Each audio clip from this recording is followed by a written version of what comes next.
What is the median price point of a 3-bedroom, bath, 1,200 square foot, single family house? Take that number and plot it. That's going to be the 50 percentile. You know what a bell curve is? Yep. I know what a bell Cool. curve is. So you draw your bell curve, and that's by definition it's the median. It has to Yeah. be in the middle. It's the 50 percentile. What you should look to getting into is anything between the 35 percentile and the 50th percentile.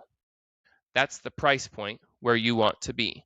So in Hawaii, for a single family square foot house, let's run this with real numbers. $1.3 million times, I don't know how to do this. Technically, it'll be times 0.7, right? Because 1.3 is 50. So we're going to turn that 50 into 100. Therefore, we're going to take 35, we're going to turn that into 70 times 0.7 equals 0.91. So $910,000, let's just call it $900,000. We want to be buying houses that have an ARV of $900 to $1.3 million. This is the ARV. This is not where we're purchasing it. We want to purchase it well below that. But the sales price point is going to be 900 to 1.3. Keith, why? Why these numbers? Well, I'll tell you, in market corrections, when times get tough, the higher end, meaning the right side of that bell curve, that's where things get squishy. And by squishy, I mean they soften. Meaning, if you were to look at our house is still going to sell at 1.4, 1.5, 1.6, 1.7, 1.8, 1.9. Yes. But the problem with this is one house will sell for 1.85 and the next one will sell for 1.72. What's the difference between these two houses? I don't know. They're identical. Same builder, same year, same neighborhood, basically the same square footage. One of them has this view, one of them has this view, one of them has this color, one of them has this color. They're basically the same thing though. So why is there a $100,000 swing? Because the market's squishy. It softens in higher price point markets. Why? Because there's less people, therefore price is subjective, not objective, and there's less competition.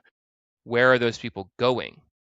Well, when times get tough, people drive towards lower price point, more affordable housing, which is to the left of the median.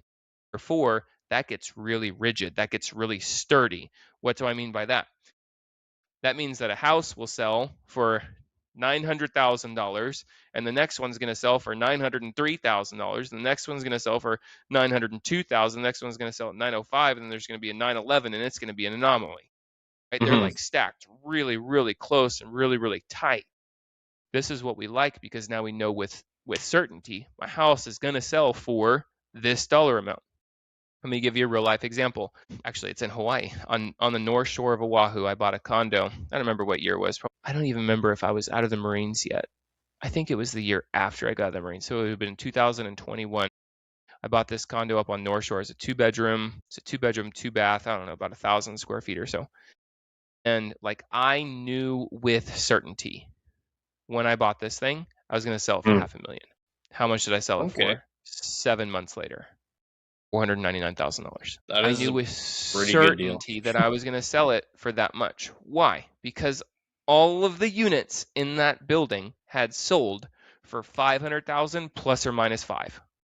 Some like on the low end they were $495, and at the high end they're $505, and I think that there was like one or two that were just like whatever. They were on the highest floor. It was a 6th floor condo, and so the ones that sold on the 6th floor, obviously they have a little bit better view, so those ones sold for like $525 or something like that. But mine was on the, I don't actually remember. I think mine was on the 3rd floor. Yeah, I don't know. Anything that was number 2, like 2nd floor, 3rd floor, 4th floor, or 5th floor, all sold for $500,000 plus or minus 5. So I know with certainty this thing's going to sell for $500,000. With certainty. Now, if they were kind of all over the place and some of them were selling for $460, some of them were selling for $540, well, now I've got an $80,000 swing. The market's super soft. It's really squishy. We don't like this. Anyway, that's my answer. Play on the left-hand side of the bell curve because that's what's safe. When times get tough, that's where people are going to flock.